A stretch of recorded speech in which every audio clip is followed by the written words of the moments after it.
అందరికీ నమస్కారం. ఈరోజు సాక్షి పేపర్లో మనం చూస్తే వాలంటీర్లను ఎటువంటి సేవలకు ఉపయోగించరాదు అని మరి good governance forum, citizens forum వాళ్ళ అభ్యర్థన మేరకు ఎలక్షన్ కమిషన్ ఈ వాలంటీర్లను పక్కన పెట్టండి, వాళ్ళ సెల్ ఫోన్లు తీసుకుని సిమ్ముల్ని సెపరేట్ చేసేసి ఆ సిమ్ముల్ని మీ దగ్గర పెట్టుకోండి. వాళ్ళు ఈ ఎలక్షన్ అయ్యేదాకా ఎటువంటి పనులు చేయకూడదు అన్నారు. సముచితమైన నిర్ణయం. దీన్ని యువజన శ్రామిక రైతు కాంగ్రెస్ పార్టీ వాళ్ళు వామ్మో అసలు పేదవాడికి ముసలవ్వలకి 1వ తారీఖు ఉదయం అంటే ఇవాళ పాప వాళ్ళు ఇవ్వలేకపోయారట. ఇవ్వలేకపోతున్నాం, లేట్ అవుతుంది. సడన్గా ఈ డేషన్ వచ్చింది. అబ్బా అవ్వా, ఈ జగన్ బాబు మీకోసం పంపించిన ఈ పింఛను మీరు తీసుకొని ఓటేయండి, ఈ ఎన్నికల్లో ఓటేయండి అని చెప్పే మహద్భాగ్యం కోసం ఎదురు చూశారు. మరి అది కుదరలేదు. అందుకు వీళ్ళు రివర్స్లో ప్రజలపై చంద్రబాబు ముఠా కక్ష, వాళ్ళకి అనుబంధ సంస్థ అయిన ఈ సిటిజన్స్ ఫోరం మీద నిలాపనిందలు వేస్తూ వాళ్ళు రిటైర్డ్ జడ్జీలు, రిటైర్డ్ ఐఏఎస్లు, ఐపీఎస్లు సమాజంలో జరుగుతున్న ఘోరాలను చూసి తమ వంతు బాధ్యతగా వాళ్ళు నిర్వర్తిస్తూ ఉంటే చంద్రబాబు నాయుడు గారికి వాళ్ళకి సంబంధం ఏంటి? ఓకే, ఆయన ఒక దుర్మార్గుడి మీద పోరాడుతున్నాడు, వాళ్ళు ఒక దుర్మార్గపు ప్రభుత్వం మీద పోరాడుతున్నారు, నేను నా దారిని నేను పోరాడుతున్నాను. సో అంత మాత్రం చేత ప్రభుత్వం మీద పోరాడే వాళ్ళందరూ చంద్రబాబు నాయుడు గారి మనుషులే అంటే అదొక డిస్టింక్ట్ ఆర్గనైజేషన్. అది మాజీ జడ్జి, హైకోర్టు జడ్జిలు ఉన్నారు, ఐఏఎస్లు, రిటైర్డ్ చీఫ్ సెక్రటరీ, ఎంతోమంది ఉన్నారు. కానీ అదే గోల, ఎంతసేపు పక్కోడి మీద పడి ఏడవటం. ఏమైంది ఇప్పుడు? ఈ వాలంటీర్ వెళ్ళి డబ్బులు ఇవ్వకపోతే ఏమైంది? నానా రక్కస్ చేస్తున్నారు.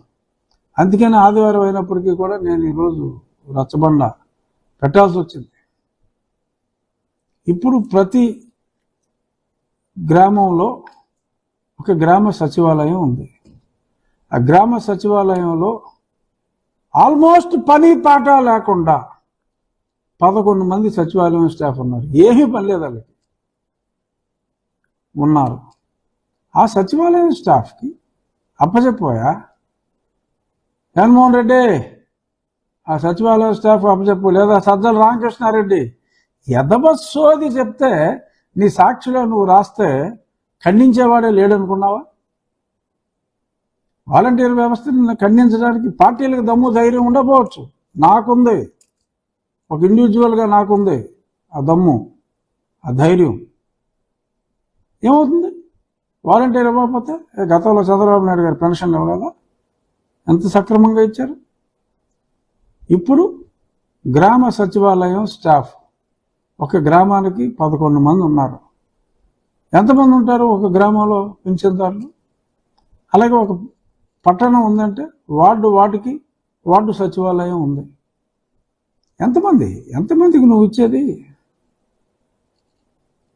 40 లక్షల మందికి బహుశా నువ్వు ఇస్తూ ఉండుంటావు. మరి 1,00,000 మంది స్టాఫ్ ఉన్నారు, 1,25,000 మంది స్టాఫ్ ఉన్నారు సచివాలయాల్లో, పెద్దగా పని లేకుండా. ఒక మనిషి 40 మందికి ఇవ్వలేడా? ఒక రోజులో వెళ్ళలేడా? ఏంటంటే తొక్కలో లెక్కలు నాకు అర్థం కాదు. సో ఆల్టర్నేటివ్ వ్యవస్థ ఉంది, వాళ్ళతో పని చేయించవచ్చు. ఆ గ్రామ సచివాలయానికి ఈ బాధ్యతలన్నీ ఇవ్వచ్చు. అసలు ఎన్నికైనా గ్రామ ప్రతినిధులే ఉన్నారు, వారి ద్వారా అయినా సరే పంపిణీ చేయించవచ్చు. సేమ్ ఏదైతే నువ్వు వెళ్ళి ఏలుముద్రలు తీసుకుంటావో గ్రామ సచివాలయ స్టాఫ్ ఇంటికి వెళ్తారు, తీసుకుంటారు. దీనికో కాగ్గోల, అక్కడికి నువ్వేదో పెద్ద దేశ సేవకుల్లాగా ఈ forum for good governance or citizens forum వీళ్ళందరూనేమో యాంటీ సోషల్ ఎలిమెంట్స్ లాగా, నువ్వేదో పెద్ద స్వామి వివేకానంద లాగా ఏంటి తొక్కలో బిల్డప్లు మాకు తెలవదమ్మా జగన్మోహన్ రెడ్డి. సో ఇలాంటి నాన్సెన్స్ కవర్లు దయచేసి ప్రజలు ఎవరో నమ్మకండి, వీళ్ళ ట్రాప్లో పడకండి. మొదలు పెడతాడు రేపొద్దున ఖచ్చితంగా మళ్ళీ రోడ్డు మీద తిరుగుతున్నాడు కదా చెప్తాడు.